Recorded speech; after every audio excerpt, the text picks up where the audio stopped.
Carlos, ¿por qué no se pasa hasta la luna? Desde ahí no va a haber nada. ¿Usted no quiere venir? Bueno, vamos a empezar con aparato digestivo.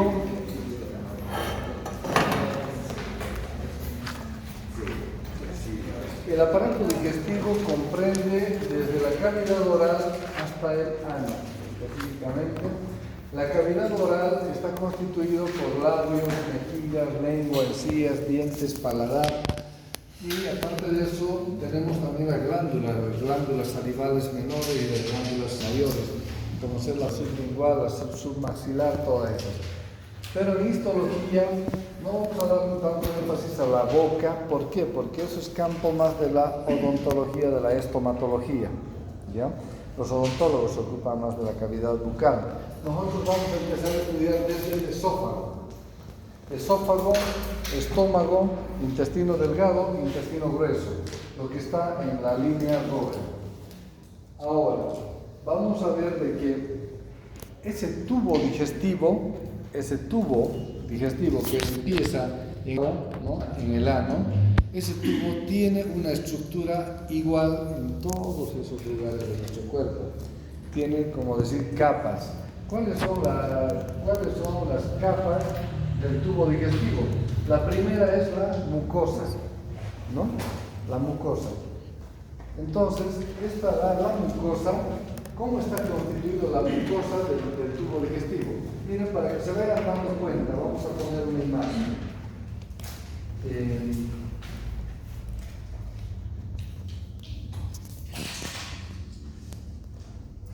Pónganse que la primera parte es mucosa, luego la lámina propia, luego la muscular y luego la submucosa y la muscular externa. Pero vamos a ver en otra imagen. Aquí se va a ver mucho mejor. Ya. Primero, darnos cuenta de que el esófago es un orificio pero irregular. Es un tubo con un orificio de forma irregular. ¿Ya? Voy a repetir para que vayamos desde el principio. Pero antes de entrar a esófago, todo el tubo digestivo tiene 4 partes. La primera parte es la mucosa. La mucosa del tubo digestivo, ¿por quién está constituido? Primero, por el epitelio de revestimiento. ¿Ya? Ya. El epitelio. Segunda parte, la lámina propia o corio. La tercera parte, la muscular de la mucosa. Entonces, la pregunta en el examen: ¿y cuáles son los componentes de la mucosa del tubo digestivo? Les pregunto, ustedes tienen que anotar: epitelio de revestimiento, lámina propia o corio y muscular de la mucosa. ¿Por qué hay este nombre muscular de la mucosa? Porque aquí afuera hay otra muscular, ¿eh? Hay una que se llama muscular externa, que es diferente a la muscular de la mucosa. La segunda pregunta sería: por ejemplo, el epitelio de revestimiento va a cambiar de acuerdo al lugar del tubo digestivo. Por ejemplo, en el esófago, ¿qué epitelio tenemos? ¿Qué epitelio hay en el esófago? Gloria, ¿qué es el epitelio? Volviendo al principio. El epitelio es como una capa de revestimiento. ¿Alguien, a ver, que defina más preciso epitelio? Adriano, ¿qué es un epitelio? Es como todo lo que reviste, protege. Pero eso hemos avanzado, ¿no es cierto? Son membranas de cubierta o de revestimiento. Así, el epitelio son membranas de cubierta o de revestimiento. Por ejemplo, la piel nos cubre. El epitelio de la boca reviste. Las cavidades son revestidas y las superficies son cubiertas. ¿Se entiende, no es cierto? Entonces, ¿qué es epitelio? Son membranas de cubierta o de revestimiento. Ya, muy bien. Ese epitelio en el tubo digestivo va a cambiar de acuerdo al lugar del tubo digestivo. ¿Qué quiere decir? El esófago, ¿qué epitelio va a tener? ¿Qué epitelio tiene el esófago? Plano, estratificado, no queratinizado. ¿Ya? Entonces, el esófago tiene epitelio plano, estratificado, no queratinizado. El estómago,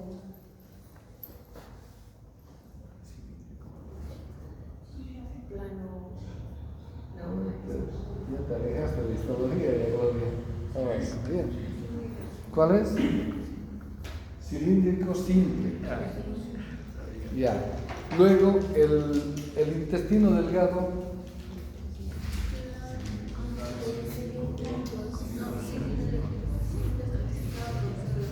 No hay estratificado.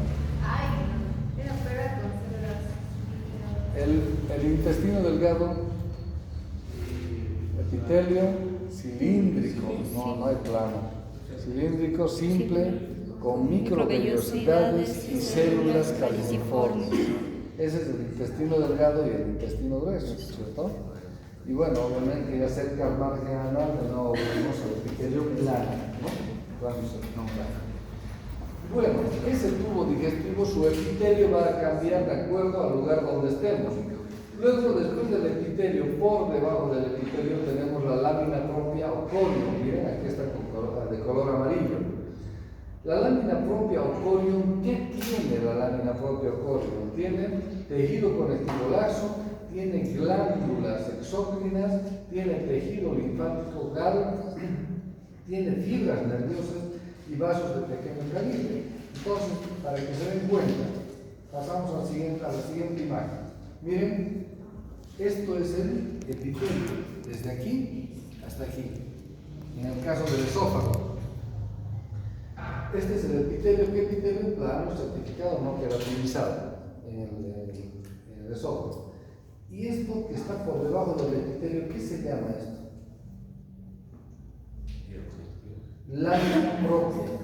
Lámina propia o corio. Por ese motivo es de que al principio todavía no les di las partes todo. ¿Por qué? Porque esto ya corresponde a tubo digestivo. Antes solo les decía que es tejido conectivo, ¿no es cierto? Entonces, la lámina propia está constituido por tejido conectivo, por glándulas, por vasos sanguíneos. Entonces, no es solo tejido conectivo. ¿Se dan cuenta? Entonces, primero tenemos la mucosa, el epitelio, luego la lámina propia y la muscular de la mucosa. Esta es la muscular de la mucosa. Desde aquí, en el examen les voy a preguntar, yo le voy a decir, muéstreme los límites de la mucosa. Y vos me vas a decir, desde el epitelio hasta la muscular de la mucosa. Todo eso solamente es la mucosa. Entonces la mucosa viene desde aquí hasta ahí. ¿Cuáles son las partes de la mucosa? Y vos me tienes que decir epitelio, lámina propia y muscular de la mucosa. Ahí está, ¿verdad? Epitelio, lámina propia y muscular de la mucosa. Entonces ustedes en la placa tienen que identificar esto: epitelio, lámina propia y muscular de la mucosa. Ahora, lo que está por debajo de la muscular de la mucosa, todo esto, ¿qué se llama? Si está por debajo de la mucosa, submucosa. Pero ¿por qué se caracteriza la submucosa? ¿Qué será esto? ¿Qué es esto? ¿Qué es esto, Melanie? Glándulas. Habíamos dicho que en la submucosa hay glándulas. Aquí está, Miguel, hay glándulas. ¿Qué más hay en la submucosa? También hay algunos vasos sanguíneos o conductos glandulares. ¿Ya? Entonces, si vemos, miren, submucosa, hay vasos sanguíneos, hay glándulas de secreción y hay un plexo nervioso. Parte de la submucosa. Por lo tanto, yo le puedo preguntar en el examen, ¿qué plexo nervioso hay en la submucosa? El plexo submucoso de Meissner. Aquí está anotado, miren, fíjense en la primera tabla, ahí dice plexo de Meissner. Plexo de Meissner, ahí está, plexo de Meissner. En cambio, en la capa que le sigue, que es la muscular externa, tenemos otro plexo nervioso, es el plexo de Auerbach. Entonces, la muscular, ¿qué vamos a ¿Y la encontrar? muscular externa dónde está? Pero ya les mostré, ¿ya? Ya. Aquí te voy a mostrar la muscular externa. Aquí. Mira, fíjate. Aquí está el epitelio, ¿no es cierto? Ya. Después del epitelio, ¿qué viene? La lámina propia. Luego la muscular de la mucosa. Luego la submucosa. Luego la muscular externa. Ahí está la muscular externa. Claro, en orden, ¿vale? ¿Ya? Entonces, si nos fijamos, epitelio, luego de eso la lámina propia, la muscular de la mucosa, luego la submucosa y por último la muscular externa. ¿Se entiende, no? Ya, muy bien. Pero lo interesante que en la muscular de la mucosa, aquí en la muscular externa, hay otro plexo nervioso que es el plexo de Auerbach, como pueden ver acá. Se nota así, este plexo de Auerbach, en la muscular externa. Y por fuera de la muscular externa está la cuarta capa, que se llama adventicia, que la van a poder ver, miren aquí por ejemplo. Esta sería la adventicia. Mira, aquí está la muscular externa y esta es la adventicia, la que está allá afuera. ¿Se dan cuenta? Entonces, como un tubo, con su epitelio, su lámina propia, su muscular de la mucosa, su submucosa y su tejido adventicio. Todo eso. ¿No puede poner aquí de plexo nervioso ¿De Meissner? Auerbach y este es el de Meissner.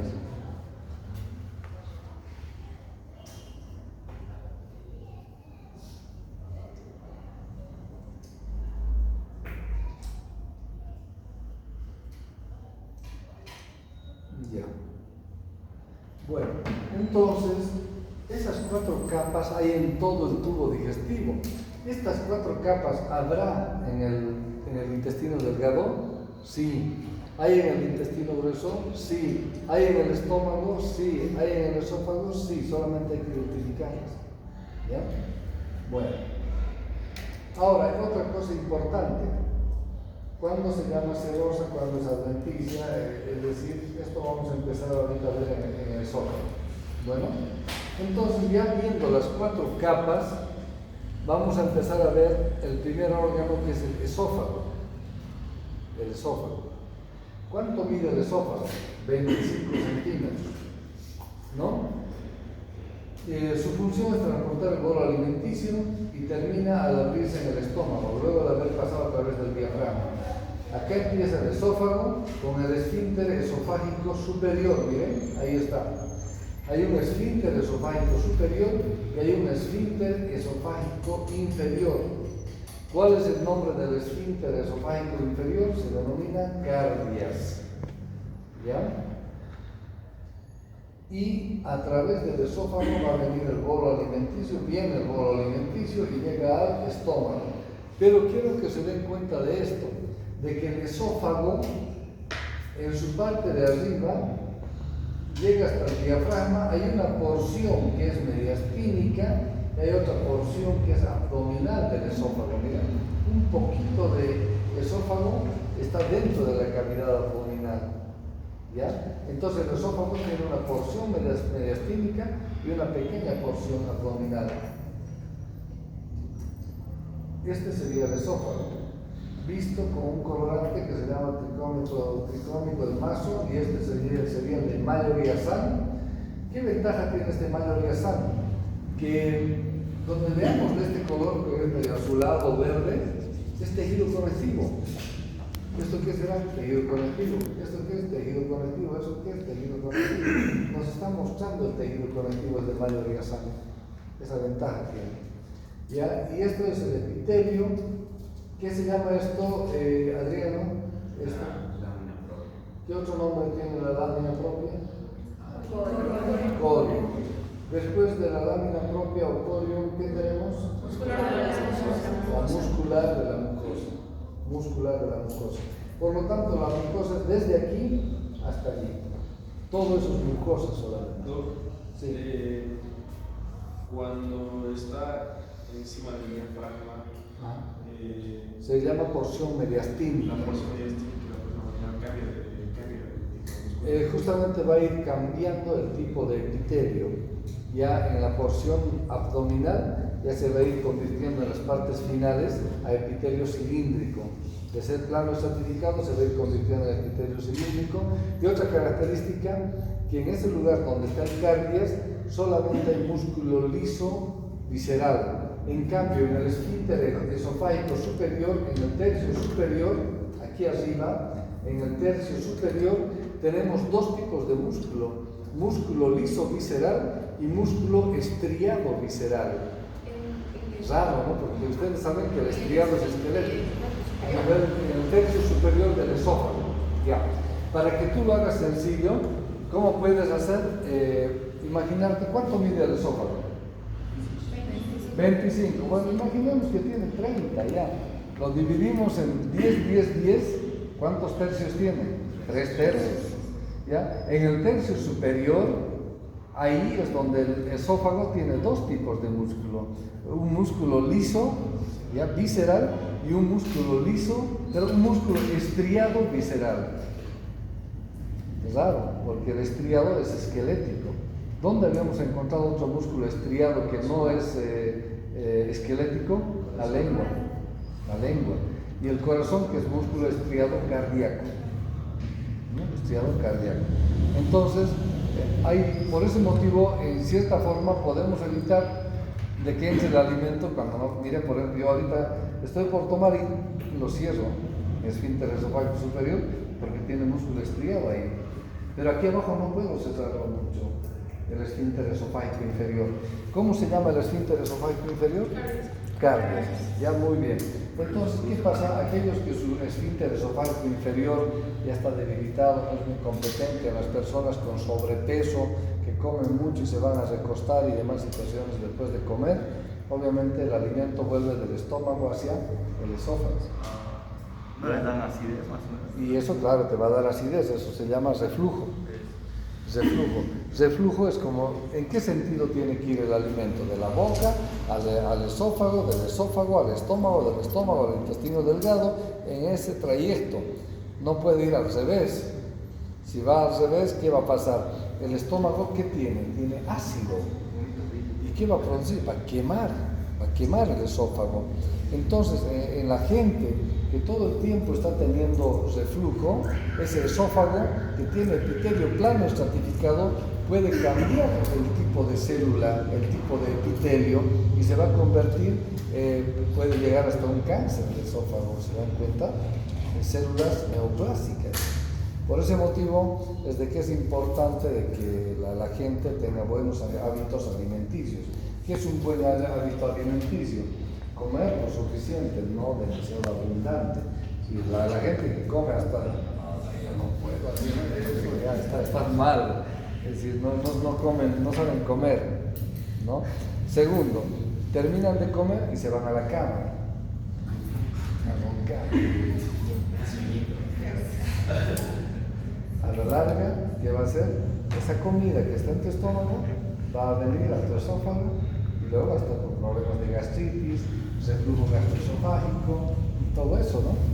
Entonces no es muy conveniente de que uno tenga ese hábito de comer e irse a la cama.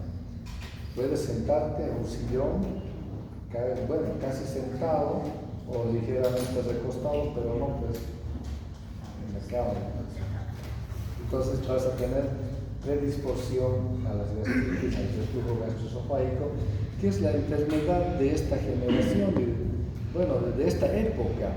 ¿Por qué motivo? Porque ¿quién no se queja de problemas digestivos? Todo el mundo anda mal de la... Porque hay exceso de alimento, hay exceso. Y los papás que les falla toditos el cerebro, ¿no? Que come. Sí, llegas a la casa, come. Y los hijos eligiendo todos. Hay abundancia. No, que no me gusta la arveja, que no me gusta la cebolla, que no me gusta esta otra cosa. Es porque hay abundancia. Si no hubiera abundancia, no elegiríamos nada. Estamos en exceso de comida, de todo. Y eso nos está dañando. Por ejemplo, ¿cómo nosotros nos damos cuenta si una persona tiene gastritis y úlcera o úlcera? Así, si el paciente me dice, doctor, a mí me molesta todo esto, ¿ya? Ponte que tú me dices, tengo aquí una molestia, una quemazón aquí.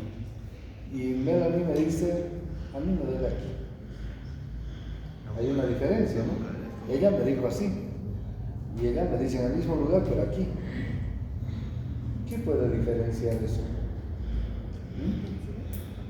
Lo que cambia es el diagnóstico. Las gastritis son así. Y las úlceras son puntuales. ¿Te das cuenta? Entonces, cuando el paciente te indica con el dedo, está indicando el lugar del problema. Así con la punta, aquí me duele. Y el paciente te indica, y el otro te dice, no, aquí me duele. Entonces, este gastritis, este úlcera. ¿Se dan cuenta? Así de sencillo. Por ese motivo es que uno tiene que aprender a diferenciar ese tipo de situaciones, y habitualmente la úlcera pueden llegar a presentar personas jóvenes como ustedes. ¿Por qué? Por situaciones de estrés, ¿no es cierto? A veces el estudio genera estrés.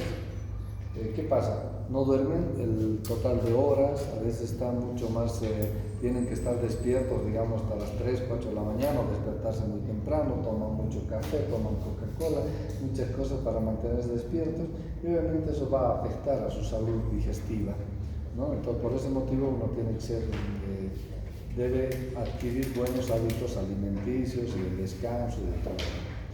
Bueno, entonces, siguiendo con esto, lo de esófago. ¿Ya? El esófago hemos visto de que es un órgano de 25 centímetros que en su tercio superior encontramos el esfínter esofágico superior y en el tercio inferior el esfínter esofágico inferior. Bueno, habíamos dicho que tiene las siguientes capas. Primero, la mucosa, que está constituido por el epitelio, está constituido por la lámina propia o corio y por la muscular de la mucosa. Y la submucosa, que está constituido por glándulas, está constituido también por tejido conectivo, por vasos sanguíneos, y luego lo que le sigue a eso sería la muscular externa. Y por fuera de la muscular externa tenemos la adventicia. Ahora, acá hay una cosa importante, vamos a ver. Acá dice justamente lo que estuvimos indicando. La túnica mucosa tiene epitelio, lámina propia con tejido conectivo laxo, vasos sanguíneos, vasos linfáticos, tejido linfático gal, glándulas mucosas tubulares ramificadas en tercio superior e inferior, y la muscular de la mucosa que forma una capa gruesa. La submucosa tiene tejido conectivo moderadamente denso, vasos sanguíneos, plexo de Meissner. ¿Y dónde está el plexo de Auerbach? En la muscular externa. El plexo de Meissner en la submucosa. Entonces, los nombres son plexo submucoso o de Meissner y plexo mientérico o de Auerbach. Esos son los nombres. O externo, si quieres. Acá pueden darse cuenta, ¿verdad? Aquí está. ¿Esto qué es, Melanie?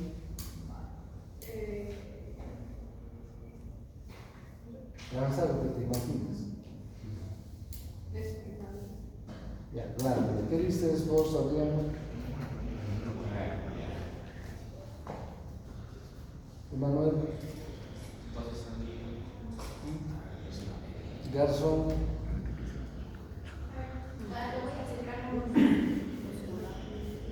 No, esto no puede ser un vaso sanguíneo. No esto es. El famoso GAL, tejido linfoide asociado al tubo gastrointestinal. Ah, es una tejido tejido. linfoide. Este es un GAL. Este es tejido linfoide. Lo de abajo es un ¿Esto vaso. qué es, Melanie? Todo esto, mira, desde aquí viene y sigue hasta aquí. ¿Qué es? Es la muscular de la mucosa. ¿Y esto qué es, Melanie? La lámina De aquí hasta aquí. no, es la lámina propia o Es la corio. lámina propia o corio. Por lo tanto, la mucosa está formada por epitelio, lámina propia y muscular de la mucosa. ¿Y esto qué es? Carla. Eso ya sería la submucosa. Muy bien, esta es la submucosa. ¿Y esto qué es, Carla? Eso es una glándula, Glándulas. ¿Y esto? un vaso sanguíneo. Vaso sanguíneo, muy bien. Acá podemos ver mucho más completo. A ver, Emanuel, de aquí hasta aquí, ¿qué es? De aquí hasta ahí, ¿qué es? Ahí dice. ¿Qué? Los dos. No, ese es el epitelio. Ahí dice. Bueno, yo estoy Es que pensando, hasta la lámina había claro, dicho que con límites, mira, de acá hasta acá, epitelio. Luego, este lugar, que es lámina propia. Lámina propia. ¿Esto qué es? Muscular de la mucosa. Y esto, submucosa. Y esto, muscular externa. Y por fuera de la muscular externa, adventicia. Muy bien. Eso de ahí, al lado de la muscular, Ya. hay uno que es como lineadito, eso igual es parte de la muscular, solo que es un corte más transversal, ¿no? ¿Esto? No, al otro, más aquí, donde está la muscular, al lado, Aquí. no, a ver, abajo a la derecha. Abajo ajá, a la derecha, acá. no, No, es parte de la muscular. es igual muscular. Sí, sí, sí, parte de la muscular. ¿Y por qué es más claro? Ahora, esto es lo que quiero que se miren. El esófago en su porción. Miren, la última capa, ¿cómo se llama? Adventicia, ¿no es cierto? Pero se llama adventicia cuando está en el mediastino. Pero habíamos visto que el esófago, su última porción, era intraabdominal. Ahí ya no se llama adventicia, se llama serosa. ¿Qué? La última capa. La última capa. Mira, hemos visto de que el tubo digestivo tiene estas capas. Mira, mucosa, submucosa, muscular externa y dice serosa o adventicia. El esófago, mientras está en el tórax, tiene adventicia. Pero cuando ya pasa a la cavidad abdominal, la última capa ya no se llama adventicia, se llama serosa. Ahí está, mira, fíjate. Ahí está, túnica serosa. ¿Cuál es la diferencia? Que la túnica serosa es tejido conectivo laxo más mesotelio, que es un epitelio plano simple, ¿no? Y está eso, aquí muy clarito dice, mira, en su segmento abdominal y aquí en su segmento torácico. Así que el esófago tiene un segmento torácico hasta aquí, de aquí hasta ahí es segmento torácico. Y esta pequeña partecita, segmento abdominal. ¿Se entiende, no? Bien. Sí. La adventicia solo tiene tejido conectivo. No, sí, solo su tejido La conectivo. celosa conectivo. Y el otro, exacto, tejido conectivo más mesotelio. Bueno, entonces el esófago, miren acá la luz irregular, con su mucosa, muscular externa y todo eso, muscular externa sería la de aquí afuera. Terminamos esófago, pasamos a estómago. A ver, ya son, deje de juzgar ahí con su compañero. Estómago tiene tres partes. Tiene el fondo, el cuerpo y el antro. Esas son las partes del estómago. Fundus o fondo, cuerpo y el antro. Arriba, entre el fundus y el esófago tenemos el esfínter cardial. Y entre el antro y el duodeno tenemos el esfínter pilórico. Ahí se encuentra el píloro, esfínter pilórico. Muy bien. ¿Cuál es la función del estómago? Tiene dos funciones, una mecánica y otra secretora. ¿Cuál es la función mecánica? Mezclar los alimentos. Los retiene, lo mezcla y lo vacía. Esa es la función mecánica. Y la función secretora, ¿qué hace el estómago? Produce jugo gástrico. ¿Y cómo está formado el jugo gástrico? Por pepsina, ácido clorhídrico, moco, factor intrínseco, agua y electrolitos. Que se encargue sitio de unión entre esófago y estómago, que es píloro, punto de unión entre estómago y duodeno. Extraña sexualmente. Punto de unión entre el esófago y el estómago, y y el píloro es el punto de unión entre el estómago y el duodeno. Muy bien, empezamos con el estómago, ¿no? ¿Qué tiene el estómago? El estómago, cuando está vacío y contraído, presenta arrugas. Si nosotros cortamos el estómago por la mitad, vamos a ver que tiene como arrugas el estómago, que no es liso, ¿no? Tiene como arrugas. Eso se llaman arrugas gástricas, ¿ya?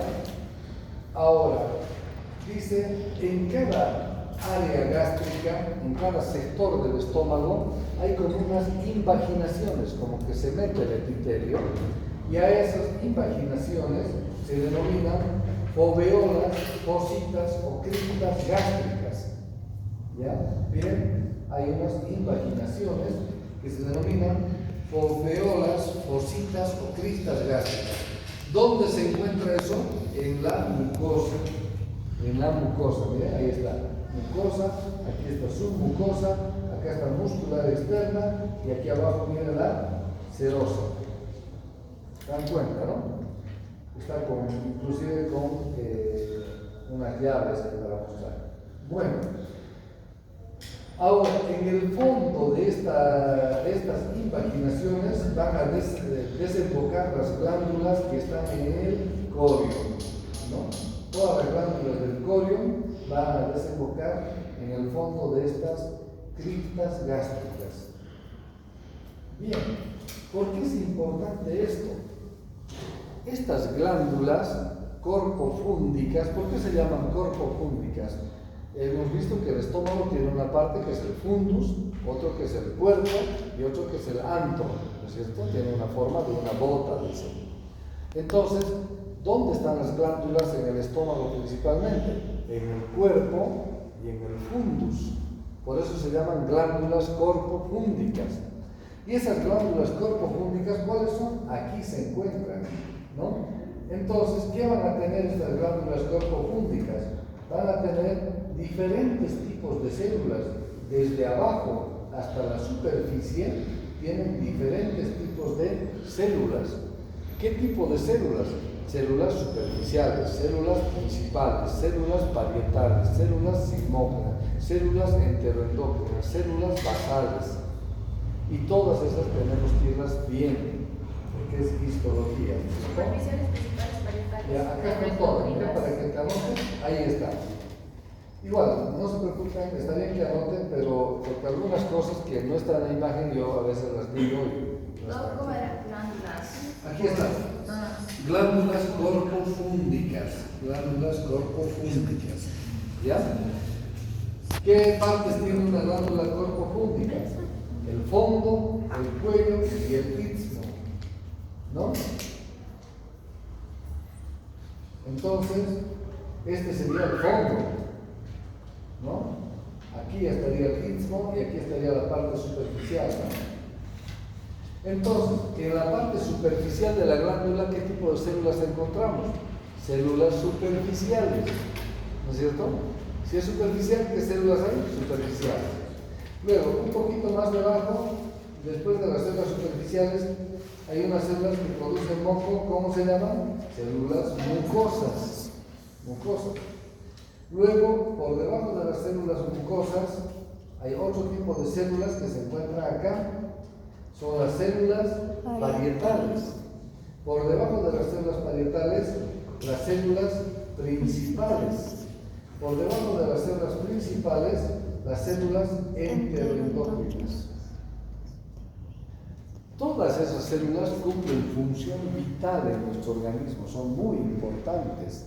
Por ejemplo, las células parietales son las encargadas de producir el ácido clorhídrico de nuestro estómago. Y eso tienen que saber sí o sí, es obligatorio, ¿no? Y aparte de ácido clorhídrico, ¿qué más producen estas células parietales? Miren, dice factor intrínseco. Producen factor intrínseco. ¿Y para qué sirve el factor intrínseco? ¿Para qué es? ¿Alguien sabe? El factor intrínseco de Castle, así se escribe, Castle, ese factor intrínseco sirve para la absorción de la vitamina B12. ¿Ya? Entonces, si no hubiera este factor intrínseco de Castle, no absorberíamos vitamina B12. Por eso que las personas que consumen bastantes, medicamentos que inhiben la secreción de las células parietales, como ser el omeprazol, pantoprazol, glucosol y todas esas cosas, productos que hay que inhiben la bomba de protones, también están perjudicando para la formación de factor intrínseco, por lo tanto perjudican a la absorción de la vitamina B12. Entonces, la medicina pues hay que entenderla así en su conjunto. Es interesante, ¿no? Y aparte, estas células enteroendocrinas, por ejemplo, ¿qué van a producir? Producen histamina, producen gastrina. Ahora, ¿pero por qué histamina? ¿Acaso yo tengo alergia en el estómago? No. Nosotros tenemos histamina en diferentes partes de nuestro cuerpo, pero esa histamina va a actuar distinto dependiendo en qué receptor actúe. Hay dos tipos de receptores para histamina, receptores H1 y receptores H2.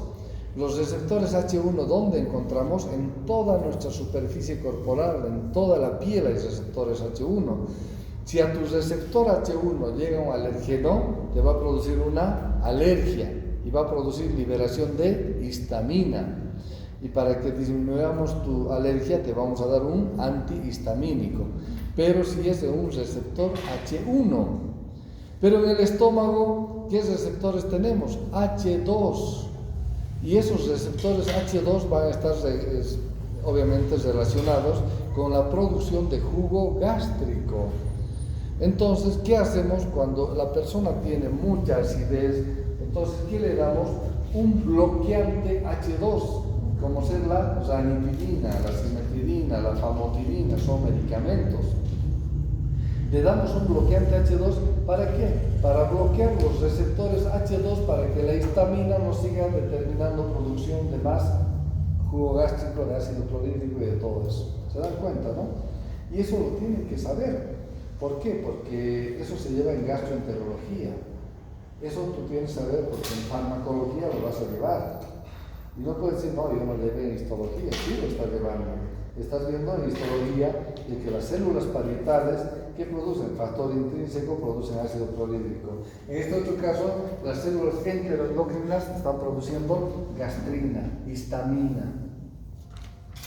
¿Y dónde habían estado estas células? En las glándulas corpofúndicas. ¿Dónde están las glándulas corpofúndicas? En el cuerpo y en el fundus del estómago.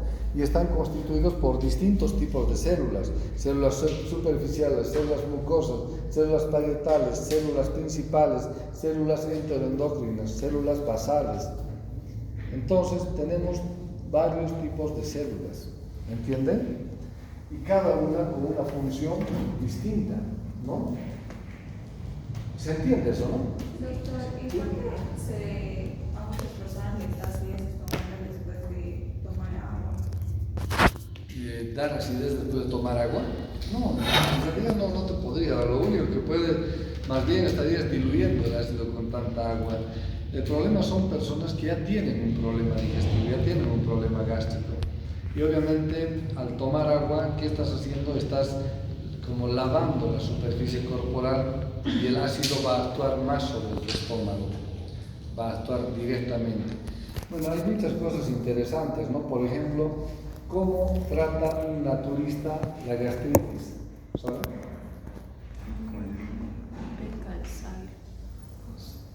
Sí, usan sábila, sí, pero no, ¿con qué? Con otra cosa muy llamativa. Con jugo de limón. ¿Y saben cuál es ellos en qué fundamentan eso? De que como hay mucha acidez, vos tomas jugo de limón que es súper ácido, y el ácido va a obligar a que tu estómago produzca más moco cada vez. Entonces es como obligar a tu cuerpo que reaccione produciendo más moco, mayor protección gástrica. Hay personas que toman jugo de limón, pero le echan carbonato. ¿Para qué? Están neutralizando. Si estás metiendo ácido y base a la vez, estás tomando algo neutro. Solamente haciendo un pH neutro. Está bien. ¿Y es verdad tomar el mismo? No, obviamente no es muy recomendable, hay que primero diagnosticar qué tipo de lesión tiene. Y para eso, en la medicina convencional que ustedes están aprendiendo y que practicamos, lo que correspondería sería hacer una endoscopía para ver el tipo de lesión. O es simplemente una gastritis, es una úlcera, es una gastritis erosiva, hay que ver el tipo de lesión que tiene. Y de acuerdo a eso se va a hacer la recomendación y el tratamiento, ¿no? Entonces tampoco es alegremente de tratarlo, ¿no? Bueno, hasta ahí se entiende, ¿no? A ver, ¿qué producen las células parietales, Emanuel?